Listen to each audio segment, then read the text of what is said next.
of funny right now. I've just got to get my bangs curled under. I've got the rest of my hair clipped back, and then I've got a ton to do as far as housework and in the kitchen goes. So, let's see, it's hot. Yeah, it's hot.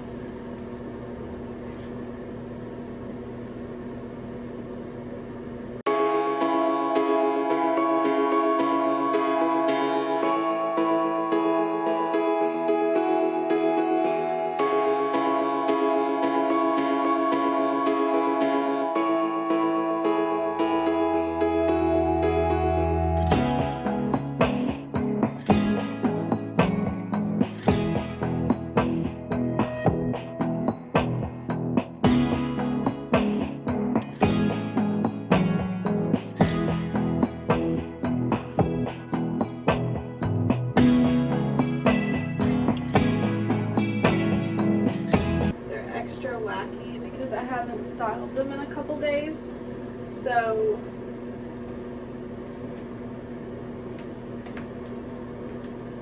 whenever I don't style them for a few days, they get kind of like out of place and everything. I've had to start, because I don't wash my hair every single day, I've had to start washing my bangs separately, like in the sink, and it's not actually as labor intensive as I thought, so that's good. Alright, that looks good to me.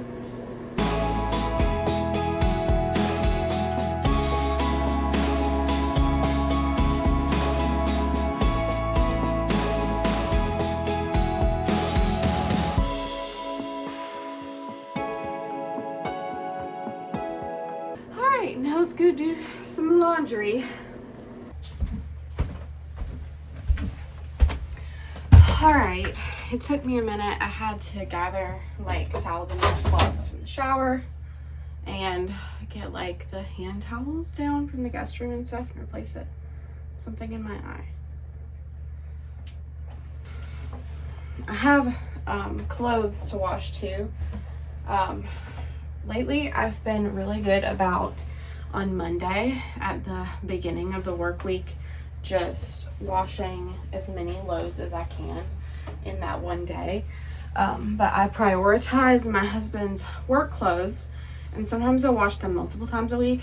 But trying to get them all done on Monday has been working really well. So I have his dress shirts and jeans washed, but I also need to wash like darks, whites, stuff like that. I separate all mine into different categories, and we have enough actually between the both of us. Whenever I divide them, I usually wash jeans together, and anything like heavy like that, work shirts, along with like maybe my church shirts or anything that needs like a more delicate cycle.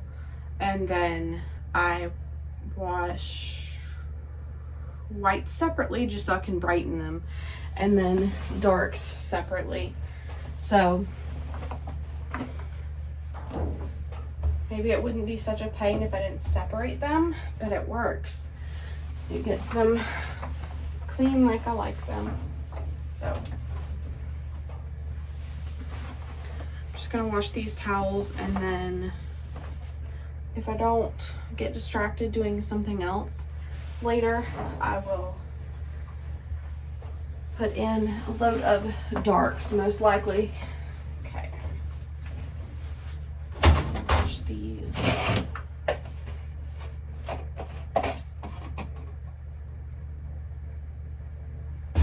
And I'm using the Country Save from Azure Standard, and we've been really liking it.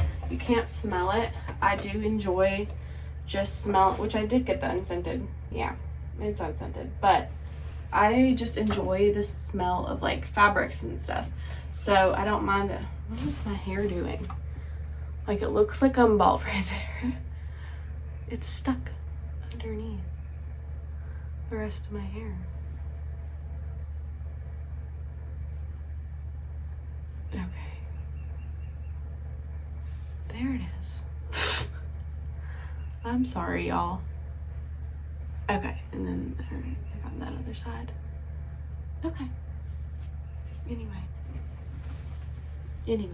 Okay. So anyway, country save from Azure Standard. We've really been liking it. I always put a little bit of vinegar in the softener part of my washing machine. Alright, I think I'm ready to start it.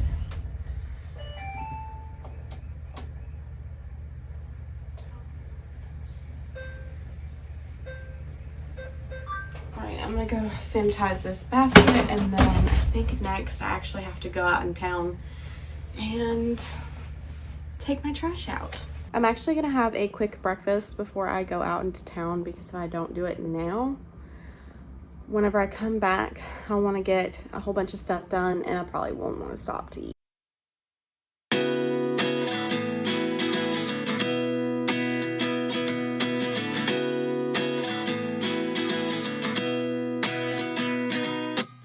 At 29 and I find myself wondering, what did happen to the last 10? I ran away with my life, fast forward, never turn back again. It's kind of funny that the more we pass time, the more we need to set them rewind.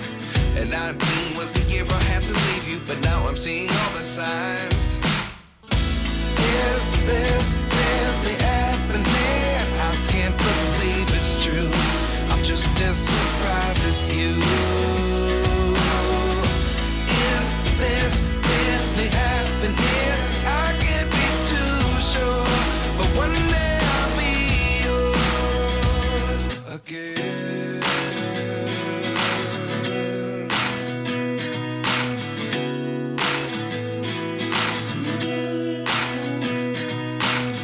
Life lessons come one in a dozen. The other 11 get something from nothing. I sit here looking for an answer. Maybe the biggest question was in the last chapter.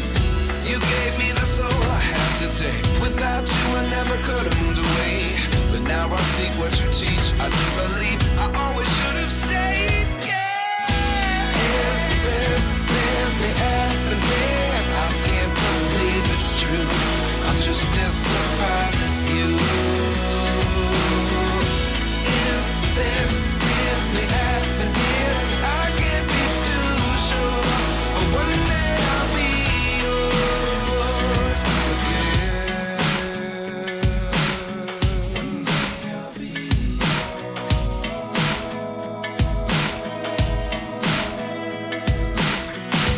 One day I'll be yours. One day I'll be yours.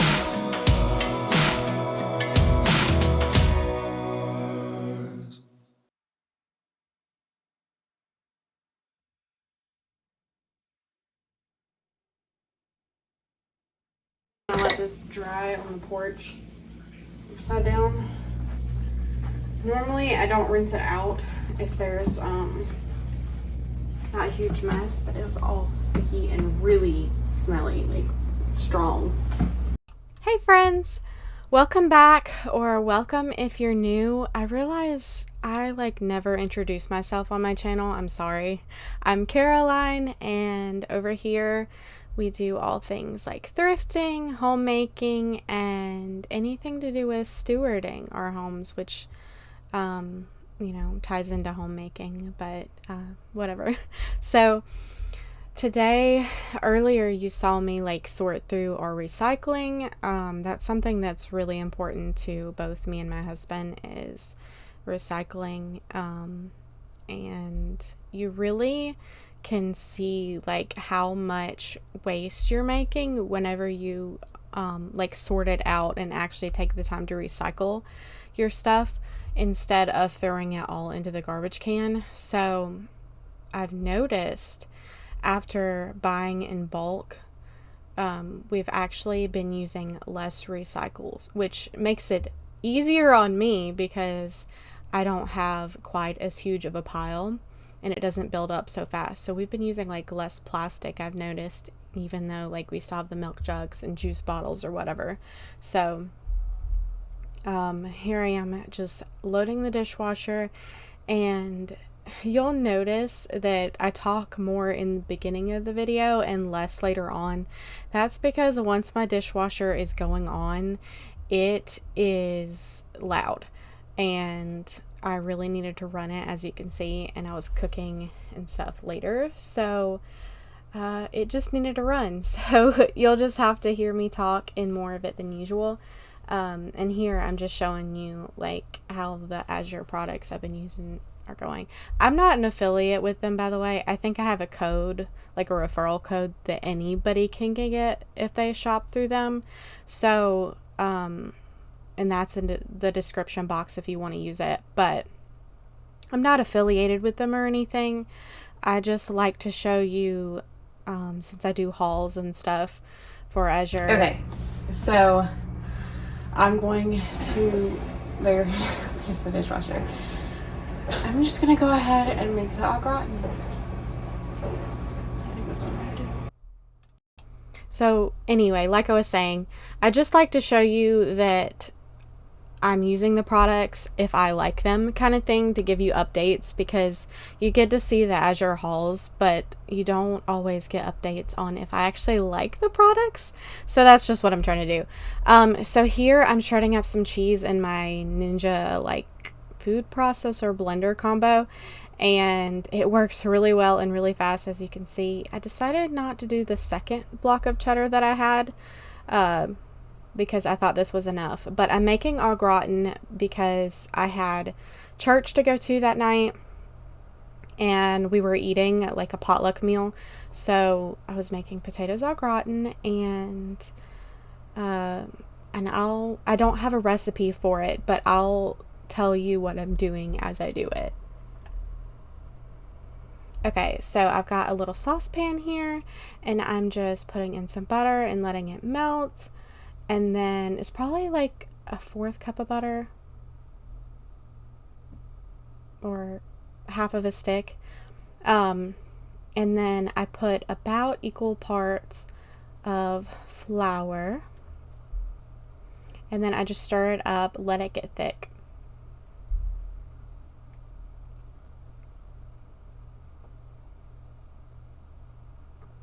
And then I'm going to let the flour kind of cook out a little bit, and then I'm going to slowly add in milk, and then keep adding milk, like I'll try to whisk out all the lumps and stuff, and then I'll slowly keep adding milk until I think it's enough sauce.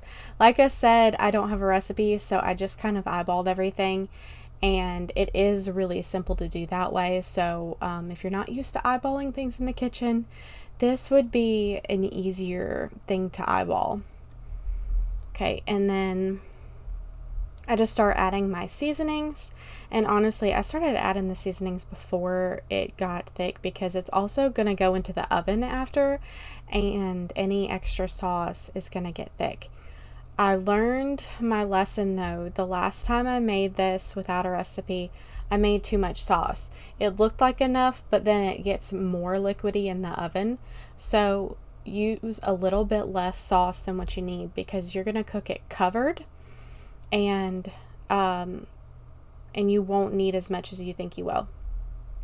So I added like parsley, onion powder, garlic powder, salt, pepper, and I've got some mozzarella and cheddar cheese. You can use any types of cheeses that you want, as long as they like melt well. And I'm going to reserve a good part of this to go on the top of the au gratin.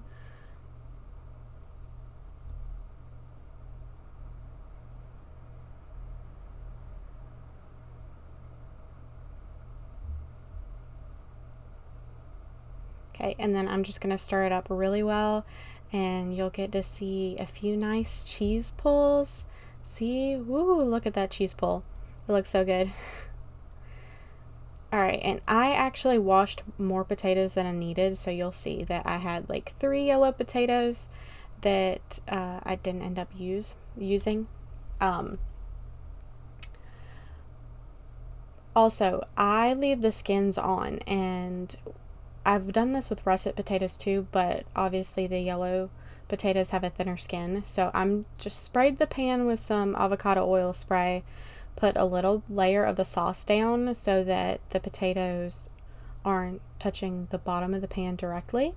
I think it keeps them from burning, or just sticking from all the starch. So I'm just slicing these kind of thin.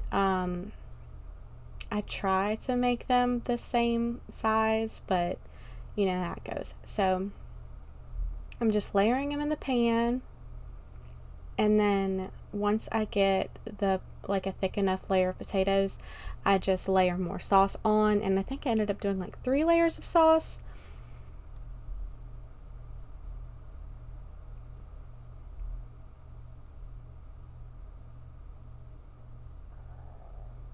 And I also put in the ends of the potatoes.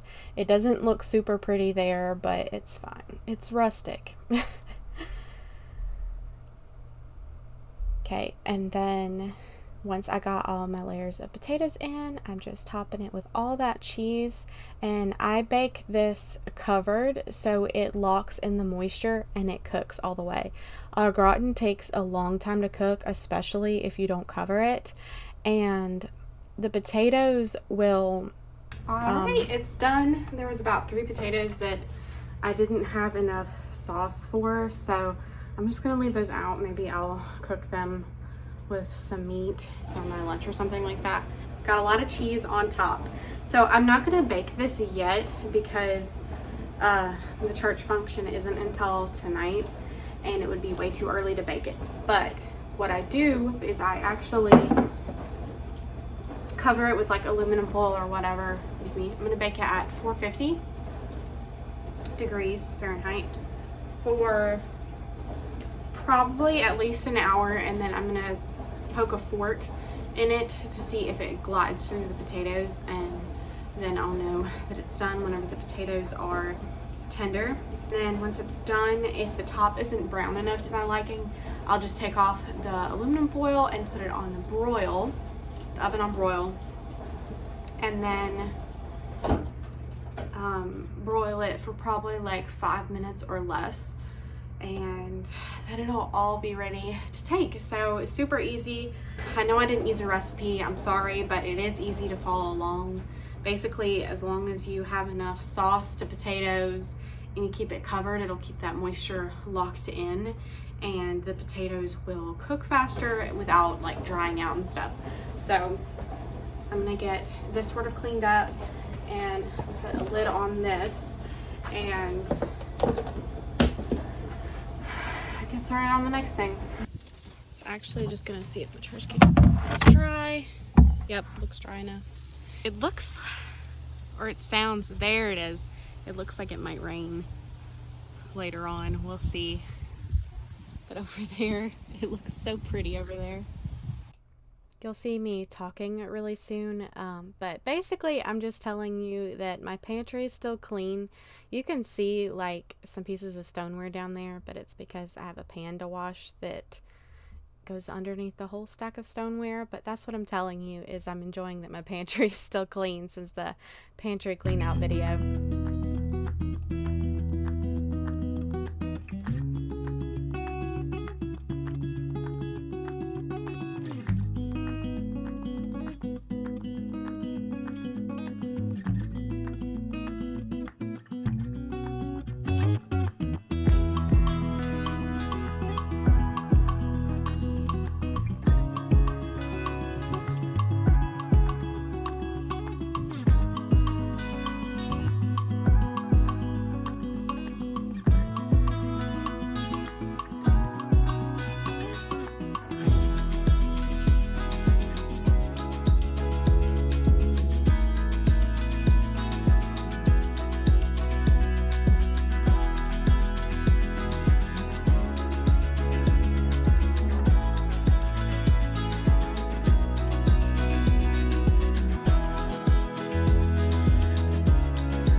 So here I'm starting to make milk bread for one of my husband's friends at work. And I'm going to make 2 bowls out of one recipe. And I've made, so like the round loaves is what I mean. This recipe makes 1 like regular loaf. And right now I'm making what's called the tangzong that goes in Japanese milk bread. And it's just milk and flour, and you stir it until it thickens. And then you let it cool, and then we add it to the rest of the recipe.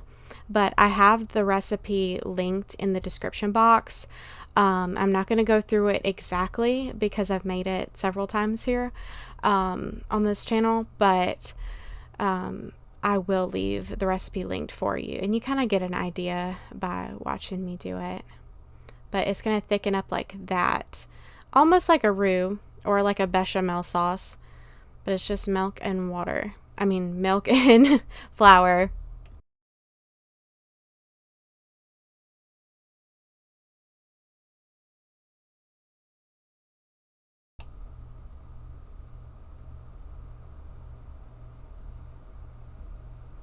Okay, so here we are working on the milk bread now that the tangzong is cooled. So I think you need like 3 cups of flour or something. Anyway, you need just all-purpose flour, and I always use unbleached. Ever since we switched to using unbleached, I just love it a whole lot more than regular bleached flour. It just feels better on my stomach. I don't know how to explain it. It never really hurt my stomach before. It just feels better. And then I'm just adding a little bit of sugar and yeast. I buy my yeast in bulk off of Amazon, so I just keep it in a baggie in my freezer, and it keeps it fresh way longer. I was cooking with expired yeast for a long time and didn't realize it was bad until I started using new yeast, and then I realized. So then I added salt, and I'm just mixing it all together and then adding in that tangzong mixture.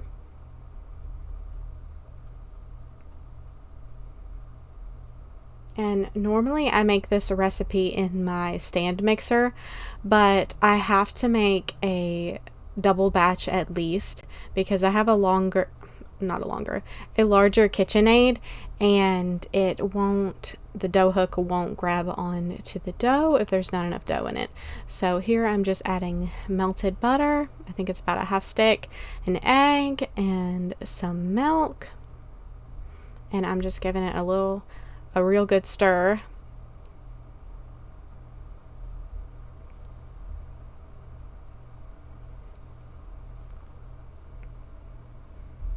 And just trying to combine it and everything. And so yeah, anyway, I have to knead this by hand because it's not enough dough for my dough hook to pick up.